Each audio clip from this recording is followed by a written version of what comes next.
في أروقة مؤتمر المناخ كوب 28.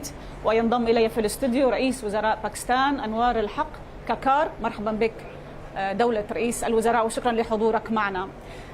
باكستان من الدول الأكثر تضررا بالتغيير المناخي، وهي من الدول الأقل تأثيرا بالانبعاثات الدفيئة عالميا. ما هي الرسالة الأهم التي جئتم بها إلى كوب 28 هنا في دولة الإمارات، وما هي الإجراءات والخطط التي تريدون أن تحصل ويتم تفعيلها هنا اليوم؟ Thank you so much for having me. First of all, we congratulate the UAE government and its leadership, His Highness Sheikh Mohammed bin Zayed Al Nahyan, for conducting such a fabulous and important event here in Dubai. Pakistan has been an advocate for the climate finance. We have always been advocating that there are countries and economies who have not contributed towards the carbon emission, but they are one of the worst affected by this climate disaster. In terms of mitigation, in terms of climate adaptation, in terms of receiving climate finance to focus and have resolution on all those challenges, a loss and damage fund was advocated in COP27 by Pakistan, and it was acknowledged and accepted by more or less all the parties. Today we have seen its operationalization, not particularly in that fund, but generally announcement by the President of UAE of this grand $30 billion commitment, which we do understand is not according to the climate needs and requirements, but it's a very ambitious start. It's a very an initiation which would be remembered in history when all these fundings which would be committed, we hope in future, would make it a remarkable way, particularly for the global south.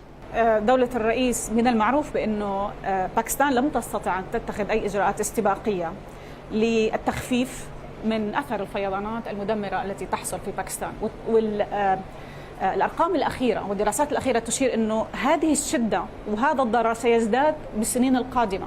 فبالتالي أيضا إنشاء والتفعيل اللي صار البارحة لصندوق الخسائر والأضرار يعتبر مهم جدا. كيف نظرتم إليه؟ وما هي الآلية المثلى ربما للتحرك خلال المرحلة القادمة؟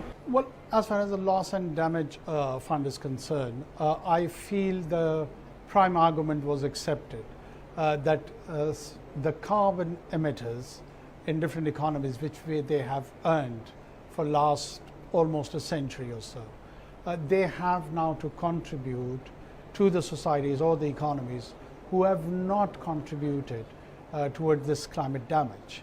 So morally this argument has been accepted. Now the framework had to be agreed, and initially I feel the funding would be promised and probably parked with a multilateral organ like World Bank, so that it starts swiftly, and later on, maybe within 3 years or 4 years, whatever the time frame we agree, it can be transformed to the UN agencies, and it may bring this finance in a more sustainable manner. So I feel we are heading towards the right direction. دولة الرئيس بالتحول إلى أمور أيضا متعلقة بالمناخ، كوب 28 ضمن الأمور التي طرحها على طاولة النقاش هي الدول التي تتأثر أو المناطق المتأثرة بالنزاعات. واليوم عندنا نزاع واضح في غزة مع انتهاء الهدنة التي كانت لفترة عدة أيام وعودة القصف من جديد اليوم.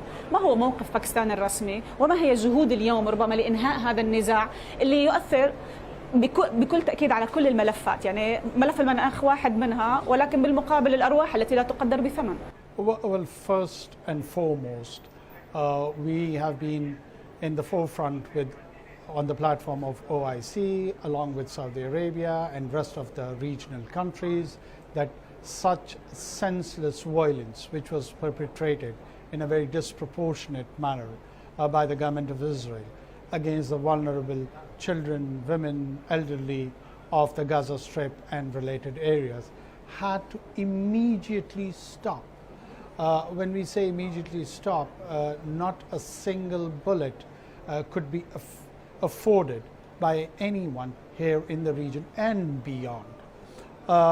If it does not stop here, it can engulf throughout the region, maybe Egypt, Syria, Jordan, and probably there won't be any limit to that.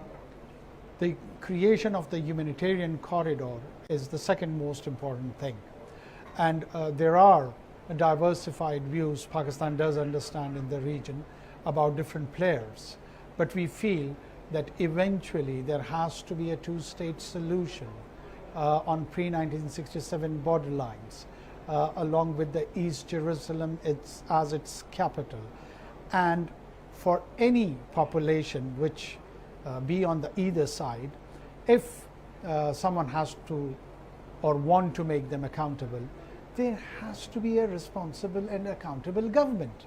You cannot make non-state actors accountable for any sort of actions which are acceptable in the international norm. For that, you have to have a government. And this is the prime reason that Pakistan, along with all the regional partners, we are in support of this idea of a two-state solution. There has to be a Palestinian government which is responsible for its domestic population, which it is responsible for taking on external aggression, for providing the social services to its populace, turn itself into a viable and sustainable government. That is the eventual solution, and we all should push and realize and work towards that outcome. الموقف واضح، ولكن سؤالي هنا ضمن هذه الجهود ضمن مجموعة الدول التي تحدثت عنها، هل ترون أن هناك تقدم على هذا الملف أم لا فعليا؟ Well, we are in conversation on multilateral forums, on bilateral manners with different governments, and I see that there is a convergence of interest when it comes to particularly the Arab and Islamic world. And I feel there would be a more unified stance despite viewing all the situation in a different manner by few governments.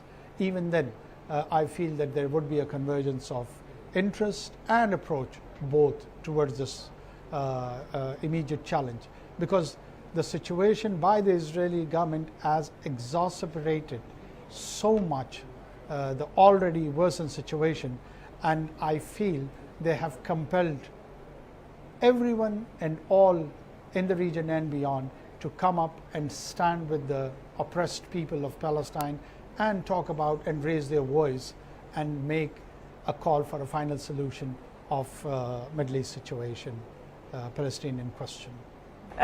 دولتك في ملفين مهمين، أيضا يمكن ملف اللاجئين الأفغانيين في باكستان. أريد أن أعرف أين نحن من هذا الملف اليوم بعد الإقرار الأخير اللي تم من الحكومة على مغادرتهم البلاد.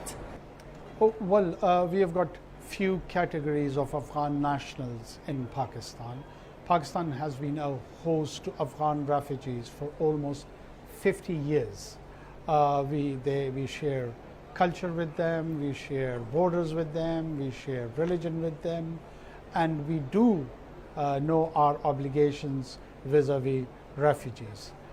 There is another category of undocumented residents, Afghan residents who have been there for last many decades. And Pakistani government feels that it is our national duty to rationalize and regulate the movement of those people. If they leave or enter our borders, that movement should be regulated, and it should have some sort of documentation which is accepted by both the governments. And this is what exactly we are trying to do, because they were huge in number, more than 1 million. So if you have such a huge undocumented population amongst the local population, it creates social challenges, it creates political challenges. Even it has now implications for the kind of terrorism we are facing. So it was a prime duty upon the national government of Pakistan to respond to those challenges and try to resolve and give solutions which would be primarily better for our own population, and in a way it would help out and rationalize the future interaction of the undocumented Afghan nationals also. دولتك ملف آخر هو علاقة باكستان بالجارة الهند. ملف يعتبر أنه أي توتر في هذه العلاقة يقلق المجتمع الدولي لما له من تأثير على الملفات والتوافق بشكل عام. سؤالي لك اليوم، كيف تبدو العلاقة مع الهند وكيف هي منصات التواصل معها؟ كيف تستطيع أن تصفها لنا؟ Well, the situation with India is complicated. We have a core issue of Kashmir, which is unresolved since 7 decades. We've got our claim on Kashmiri people and that part that it is an integral part of Pakistan. And we need to resolve them according to the United Nations Security Council resolutions. This has been consistent stated position of Pakistani society and state. In my humble opinion, peace and resolution of issues cannot be imposed on small nations or big nations. It has to be desired from within. Peace can happen when the South Asia's people would desire for it. They would look for it. It is not just for the leadership. It is for these two vibrant societies and almost 1.5 billion Indians and around 20 million approximately Pakistanis. I at times do see a desire on the side of Pakistan to have peace. But the question remains that whether same manner of desire would be reciprocated by our Indian counterparts has need to be seen. Peace can be sorted, one can seek peace, but one cannot beg for peace. And Pakistani would never be begging for peace. But yes, if an opportunity comes, we would mull over it, we will take it in a dignified manner, and we will see that how can we club in with the idea of justice and translate it to the betterment of both the countries, be it Indian nationals or Pakistani citizens. كل التوفيق لكم. باكستان دولة مليئة بالفرص وهي تستحق السلام وكل الدعم. شكرا جزيلا لك رئيس وزراء باكستان أنوار الحق كاكار على وجودك على شاشة سكاي نيوز عربية. Thank you for having me.